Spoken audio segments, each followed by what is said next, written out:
సనాతన హిందూ ధర్మ వారసులందరికీ నమస్కారం. ఈ వీడియోను ఓపికతో చూడండి, సగం సగం మాత్రం చూడకండి. మనలో చాలామందికి ఆదివారం, సోమవారం అంటూ వారాల పేర్లు ఆయా గ్రహాల పేర్ల వల్ల వచ్చిందను లేక గ్రీకు క్యాలెండర్ వాడుతున్నాం కదా, ఆ రాజులు వాళ్ళ దేవుని పేర్లో అనుకుంటూ ఉంటారు. మరి కొన్ని ప్రశ్నలు, వారానికి 7 రోజులే ఎందుకు, 8 ఉండవచ్చు కదా, లేక ఇంకా ఎక్కువైనా పర్లేదు, ఎందుకు మరి రోజుకు 24 అవర్స్? ఈ అవర్ అనే పదం ఎక్కడి నుంచి వచ్చింది? ఆదివారం తర్వాత సోమవారం ఎందుకు, మంగళవారం రావచ్చు కదా? ఈ ప్రశ్నలన్నింటికీ సమాధానం గ్రీకు క్యాలెండర్లో ఉంటుందా లేక వేరే ఎక్కడైనా ఉంటుందా? సమాధానం మీరే చెప్పండి. ఈ ప్రశ్నలకి జవాబు చెప్పే ముందు మనలో కూడా చాలా మందికి తెలియని విషయాలు ఇప్పుడు తెలుసుకుందాం.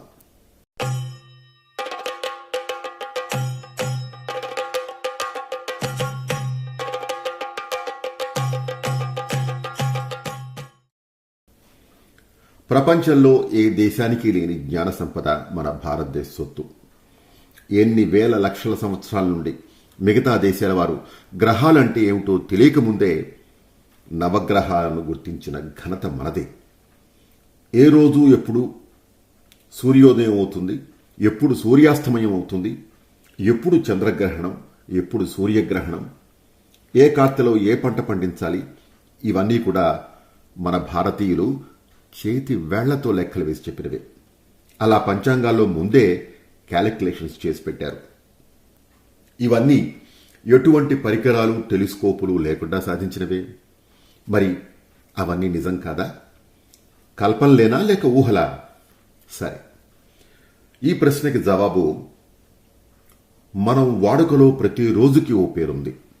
ఆదివారం, సోమవారం, మంగళవారం, బుధవారం, గురువారం, శుక్రవారం, శనివారం, ఇవి 7. ఇలా ఈ 7 రోజులకు 7 పేర్లు ఎందుకు పెట్టారు? గ్రహాల పేర్లే అయితే మనకి 9 గ్రహాలు కదా, 7 రోజులు ఎందుకున్నాయి మరి? ఆ పేర్ల నిర్ణయానికి ఒక శాస్త్రీయమైన పద్ధతి ఉంది. నిర్దిష్టమైన పద్ధతిలో పూర్వకాలంలో భారత మహర్షులు ఆ పేర్లను నిర్ణయించారు. ఆ పేర్ల నిర్ణయానికి శాస్త్రీయమైన కారణాలు ఉన్నందువలనే ఆ పేర్లే ప్రపంచవ్యాప్తంగా ఆచరణలో నేటికి ఉన్నాయి. భారత కాలమానంలో హోరా అని ఉంటుంది. మీకు తెలుసా?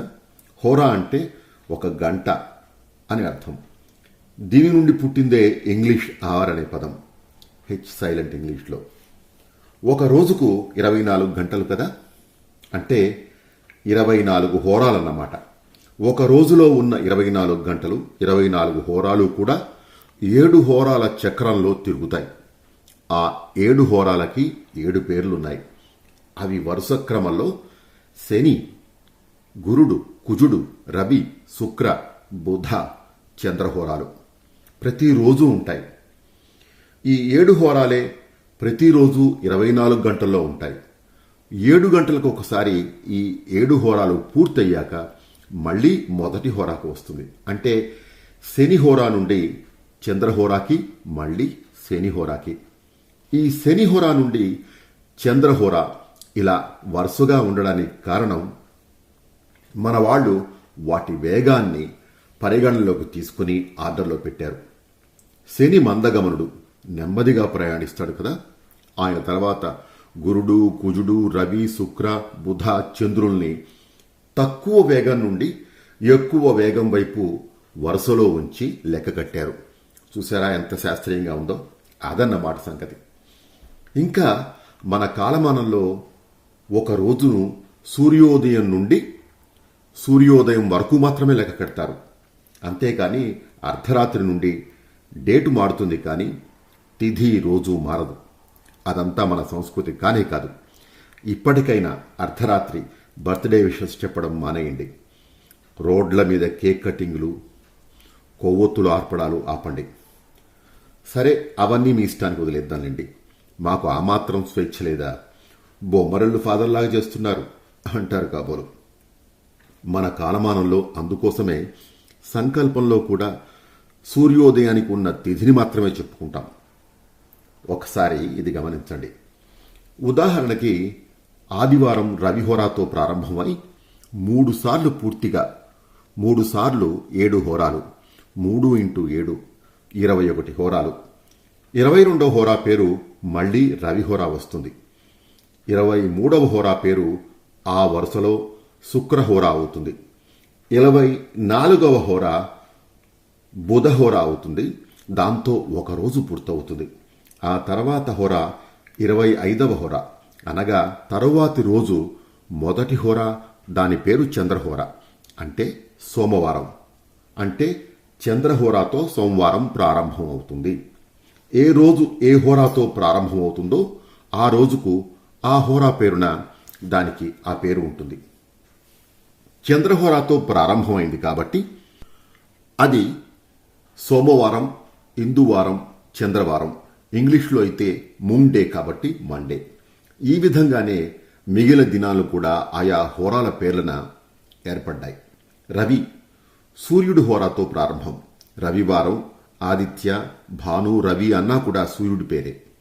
అలా ఆయా హోరాలు బట్టి రోజుల పేర్లు వచ్చాయి. ఆదివారం తర్వాత సోమవారం ఎందుకు రావాలి? మంగళవారం రాకూడదా అంటే రాదు. ఎందుకంటే ఆదివారం రవిహోర ప్రారంభం అయ్యింది. తరువాత రోజు అంటే సోమవారం చంద్రహోరాతో ప్రారంభమైంది కాబట్టి ఆదివారం తర్వాత సోమవారం మాత్రమే వస్తుంది. సరే, మరి సనాతన హిందూ ధర్మంలో 9 గ్రహాలు చెప్తారు కదా, మరి ఇక్కడ 7 మాత్రమే చెప్తున్నారు. మరి మిగతా 2 వాటి సంగతి ఏంటి అని అడగచ్చు. సనాతన హిందూ ధర్మ జ్యోతిష్య శాస్త్రంలో చెప్పే 9 గ్రహాల్లో 7 పైన చెప్పుకున్నాం. మిగతా 2 రాహుకేతు కదా. ఇవి కనిపించని ఛాయాగ్రహాలు. మనము మన నీడ వేరు కానట్టే ఇవి గ్రహాలుగా కనిపించని గ్రహాలు ఛాయాగ్రహాలు. ఇవి కాలంలో అంతర్లీనంగా ఉంటాయి. ఇక ఇప్పుడు మనం హోరా గురించి చెప్పుకున్నాం కదా, మరి ఇవి ఎక్కడా కనిపించవు ఆదివారం సోమవారం లాగా. అయితే మనం రోజు పంచాంగం అని చెప్పబడే భారతీయ క్యాలెండర్లలో యమగండం, రాహుకాలం అని చెప్పుకుంటాం కదా. ఆ రాహుకాలమే రాహువుకి సంబంధించింది. యమగండం అనేది కేతువుకు సంబంధించింది. పనిలో పని దుర్ముహూర్తం, వర్జం గురించి కూడా కాస్త తెలుసుకుందాం. రోజుకి ఒక నక్షత్రం ఉంటుంది. ఈ నక్షత్రం యొక్క కాలాన్ని లెక్క కట్టినప్పుడు మనకి నిమిషాల్లో కొంత సమయం మిగులుతుంది. అలా మిగిలిన లేక వదలిన సమయాన్ని వర్జ్యం అంటారు. ఇంకా రోజు అంటే దిన ప్రమాణంలో లెక్క కట్టగా మిగిలిన లేక వదిలిన విడువదగ్గ సమయాన్ని దుర్ముహూర్తం అంటారు. అందుకే ఈ 2 సమయాల్లో సంకల్పం చెప్పి చేసే పూజా కార్యక్రమాలు ఏవీ చేయరు. తెలుసుకున్నారుగా మిత్రులారా.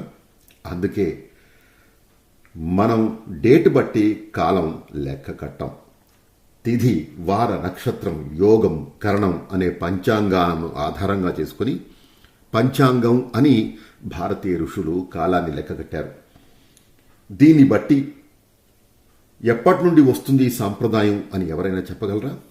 వరాహమిహిరుడు లేక ఆర్యభట్టు లేక ఇంకెవరి పేరైనా చెప్తారా? వాళ్ల ముందు ఈ వారాల పేర్లు లేవా? ఇవి కూడా ఆలోచించండి మిత్రులారా. ఇది మన భారతీయ ఋషుల గొప్పతనం. ఈ విషయాలు తెలియక మనల్ని మనం చిన్నచూపు చూసుకుంటున్నాం.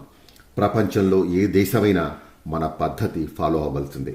కానీ మనకి మాత్రం మనమన్నా మన దేశమన్నా లోకువ. ఇంత నిర్దిష్టమైన పద్ధతిలో వారానికి పేర్లు పెట్టారు కనుకనే భారతదేశ సంప్రదాయాన్ని ప్రపంచం అంతా అనుసరిస్తూ ఉంది. ఇప్పటికైనా ప్రతి భారతీయుడు మేరా భారత్ మహాన్ అని గర్వంగా గుండె మీద చెయ్యి వేసి చెప్పుకోండి. జై హింద్. సర్వే జనా సుఖినో భవంతు. స్వస్తి.